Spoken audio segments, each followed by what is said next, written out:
Ocean and Mpho Mapolo and Amy and Brock Falconer, thank you so much for making time to speak with us. Thank you.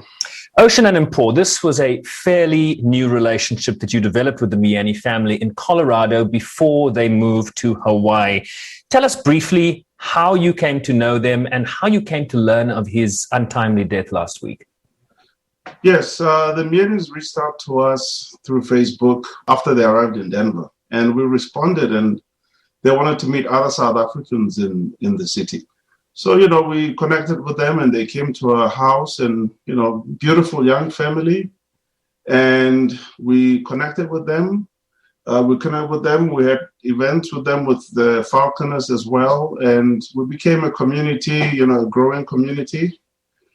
And I think 6 months later, Lindsay got an opportunity in Hawaii to run a company, real estate.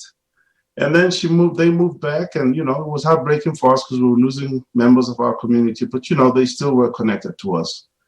And I spoke to Lindani almost twice a week. I spoke to him the day he was killed, just about 45 minutes before that. Me and him would spend at least 30 minutes on the phone whenever we talk. And that night, it was uneventful. We went to sleep. It was the next morning when Lindsay sent me a text, all frantic, saying, I need your support, I need your help. My husband didn't come home last night. And somebody just sent me a text that he might have been shot and he's at the hospital. But at that time, she wasn't aware that he was dead already. It's when she got to the hospital that they told her that he had expired the previous day. So, and then I got on the phone with her on and off on that day, that morning, and I started calling people in Hawaii that know us and were connected to them to confirm all this. And the heartbreaking news came, and and then, it was a rough day for us and many of us. Yeah, I cannot believe he's gone. I just wanted to bring Amy and Brock in. I'll come back to you, Ocean, in just a moment. So you were all friends together, right?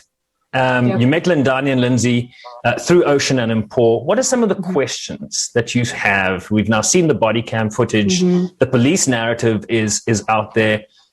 We want to hear what friends and family are feeling about this. What questions do you have? So one question for us specifically that stands out is, why are we not seeing the full videos of the body cams? Why have they edited some parts of that out? And a big question for us is, we saw a guy standing in the very beginning of one of the videos with Lindani at the car. And then there was they mentioned one time about a 40-year-old guy that was, in the scene with them. But that's just one news article that mentioned it. And then they don't mention this guy at all anymore. And so we want to know who that guy was. Why has he not been questioned, or why don't we have a name of that person? That's one of my questions. Yeah, I corroborate that. I read maybe even 2 articles from the beginning that mentioned an individual taken to the hospital with facial injuries and have not heard anything since. So we're getting all the details that tend to push the narrative in one direction, but it definitely feels like a lot of the details that would make it kind of an open forum for, hey, this is what happened, everything's on the table. It doesn't seem like that's happening. And again, I know this is so new, and to your point, it hasn't gotten national coverage yet. So, we're getting very limited snippets from one specific location in the islands. But yeah, it just feels like this is not everything on the table. It feels almost coerced in some ways and very delicately brought to light. And again, it seems like there's one narrative only. Ocean, I want to bring you in now. What are some of the questions that you have, right? They correctly point out that the body cam footage is edited. Police have said that they only are releasing what they believe to be relevant. That raises a number of questions. The lawyers for the Myeni family are calling for the 911 call, the initial call that set this whole thing in motion, to be released. Lots of questions that remain unanswered. What are some of them for you? I do have questions about the 911 call. We want to hear everything, where it started and how it ended up where it ended up. Yeah. I mean, and also the other missing piece of this is we hear a woman shouting and screaming and saying, that's him. And shouldn't that woman be part of the investigation and let us know, what she knows?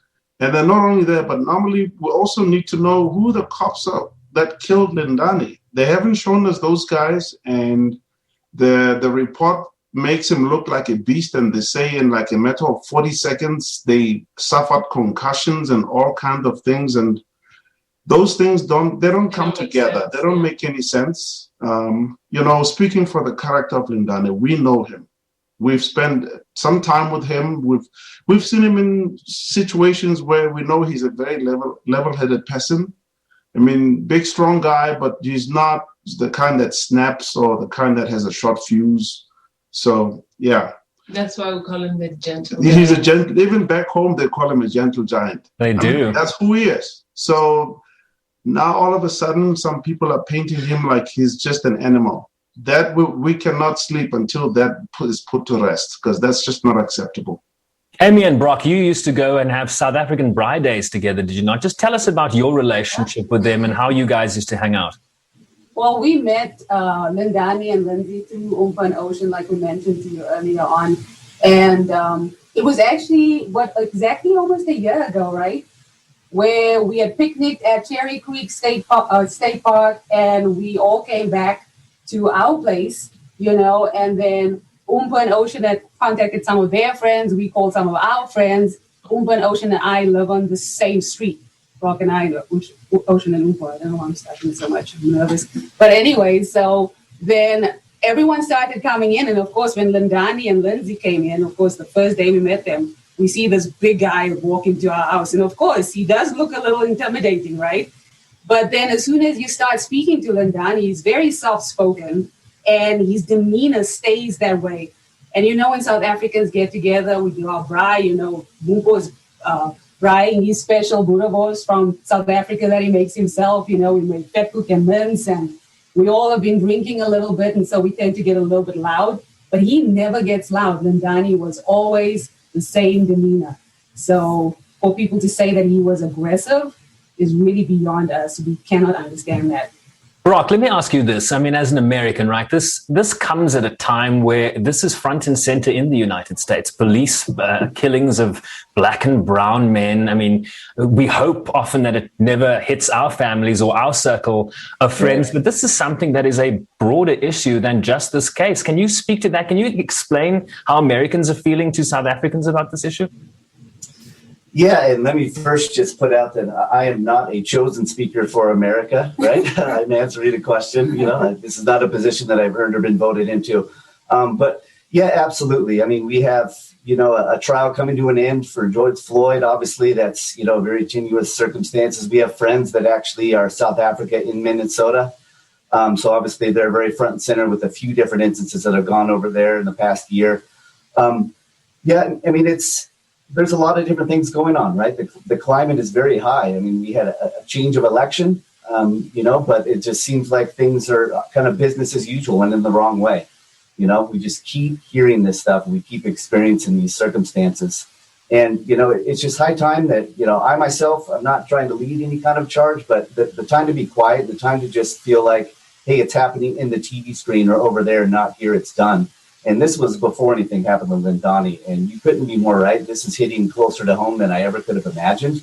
But it doesn't mean that this stuff isn't in the forefront. I mean, it's pretty obvious. You don't have to do a very wide, internet search to just see just multiple instances where none of this stuff makes sense, right? It feels like it should be a movie, but it's not, guys. This is actually happening in real life and in front of our faces. And I don't know where you can pull some kind of iota of denial that there's an issue here. That's where I'm coming from, and a lot of individuals, I think, feel the same way. But unfortunately, it doesn't feel like it's a majority yet. And why that is, I don't know. Maybe individuals like yourself champion this stuff through the media is definitely one way we need to keep this charge going. But I wish I had the answers. That's one thing I can't speak to, but yeah, you're right. Hard to deny. The George Floyd trial closing arguments today. Last week, we were talking about Adam Toledo, the 13-year-old boy that got shot by police. And of course, Sunday last week, Dante, right, the 20-year-old, where a police officer mistook her handgun for a taser. And Paul, I want to close with you. You speak to Lindani's widow on a regular basis. You say, what can you tell us about how she is doing? There are 2 little ones that are still in diapers. This can't be an easy time for her. Look, I mean, she's the wife. She's now a single mother. She just lost the love of her life. She's beyond devastated. But then at the same time, she has to be strong. She has to, be able to talk to the media, connected her with the South African consulate people, and they're helping her a lot to help get his body back to South Africa. And then, of course, she has to get on the trip to South Africa to go bury her husband. I mean, to say she's overwhelmed is an understatement at this moment. And I, she's really holding her own, and she's trying to keep it together for her kids. And, I mean, this is something I don't wish to see on anybody. I mean, for a young family like hers, they just had their second baby. The baby's not even a year old. I mean, she hasn't even said a word yet, and she won't be able to say, Baba or Daddy. I mean, how devastating can that be?